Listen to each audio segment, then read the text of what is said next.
The U.S. Federal Reserve faces the biggest test of its independence in more than a century. On Wednesday, the Supreme Court will hear a case that could determine whether the president can fire the central bank's governors at will, or whether the Fed remains insulated from political pressure, as Congress originally intended. The case stems from President Donald Trump's attempt to remove Governor Lisa Cook over allegations she misrepresented information on a mortgage application. No charges have been filed, and Cook says the claims are a pretext, arguing that Trump targeted her over her stance on interest rates.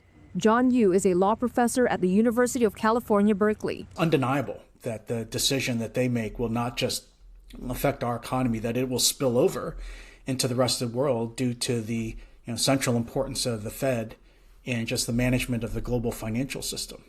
In terms of the protections which Congress gave to the governors of the governors of the Fed have this for-cause protection, which means they can't be relieved of duty unless they've committed a crime, abused their powers, and maybe something equally as bad. Under the Federal Reserve Act, governors can only be removed for cause, a term the law never defined, leaving room for the administration to argue that the president decides what qualifies. Legal experts say the Supreme Court could set a clearer standard, requiring evidence of serious misconduct, a compromise that avoids dismantling the Fed's long-standing protections.